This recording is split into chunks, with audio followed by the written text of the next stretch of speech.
Hi, my name is Christopher, and happy Thursday. Thank you for watching today. I have a poem for you, and this poem means a lot to me.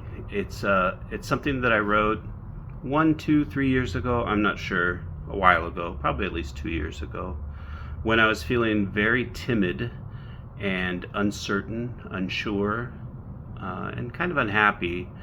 And I was learning music at the time. I liked the idea of performing music, but as a beginner, it's kind of embarrassing.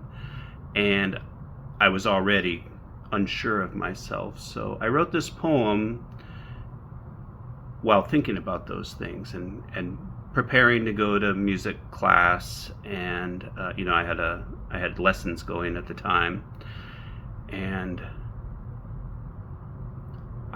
at the time, I was trying to learn House of the Rising Sun, specifically the Animals version from the 60s, which is a version of House of the Rising Sun blues, an old blues form from the 1800s.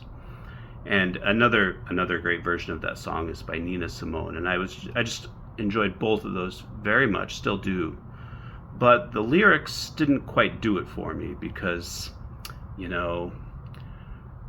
there's a lot of suffering in there and, like hard childhood, which didn't really speak to me quite in the same way, I think, and hard living as it does for some people. So singing those words didn't feel very compelling. But I was suffering from self-doubt and from fear. And so I moved on to a different, now a very long time ago. Well, I tried to sing another poem by Emily Dickinson that I'll share with you at the end.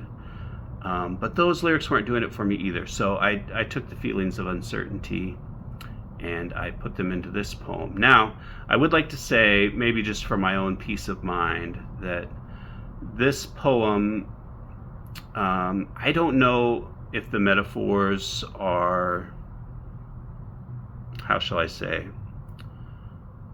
Let's put it this way. We'll just cut to the chase. I am very pro-choice when it comes to our recent politics, women's reproduction rights, all of that sort of thing. And there's a celebration of birth within this poem.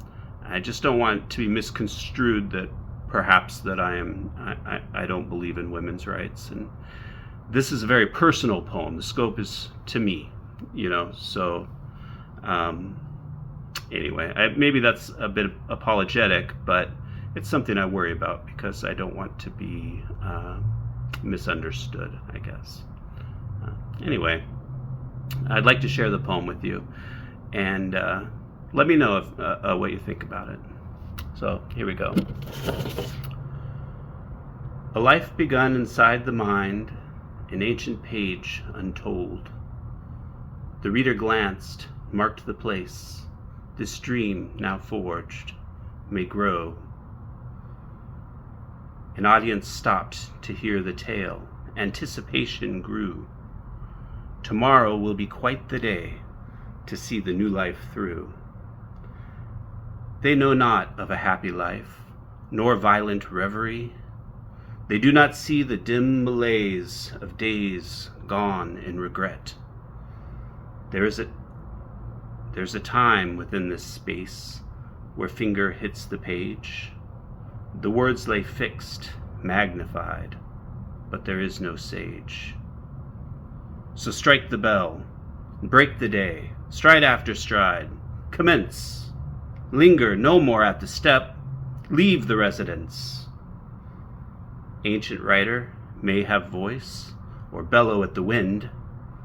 Today a mind must decide how the tale will end. That's the poem. So I've sung this many times to House of the Rising Sun, which I won't do here because I worry about copyright, quite frankly. But anyway, maybe perhaps I'll have my own music that I can sing that to one of these days, and I can share that with you. But I also would like to share the poem from Emily Dickinson that sort of inspired this poem. It's great. I don't understand it. I feel like it's a bit of a feminist anthem for some people, especially judging from what I've seen on the internet about it. It's a wonderful poem. I don't think it has quite the same themes, but it did inspire the poem that I wrote, for sure. So here it goes. My life had stood a loaded gun in corners till a day. The owner passed, identified, and carried me away. And now we roam in sovereign woods, and now we hunt the doe, and every time I speak for him, the mountains straight reply.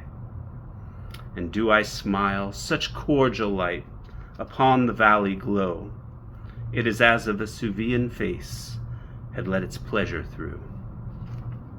And when at night, our good day done, I guard my master's head, 'tis better than the eider duck's deep pillow to have shared.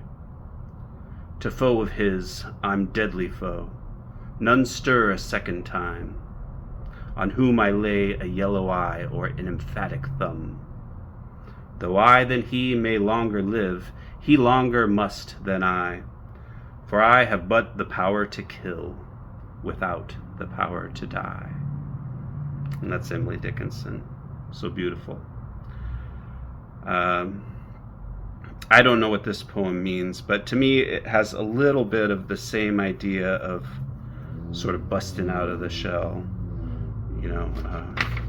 One of the things I admire about Emily Dickinson is that she was a lover of music too, by all accounts, and she would have people come over to sing to her, or people visiting would sing, according to some of the things I've read. So, besides just the beauty of the poetry and the strength of her voice and the mad productivity that she had during her life.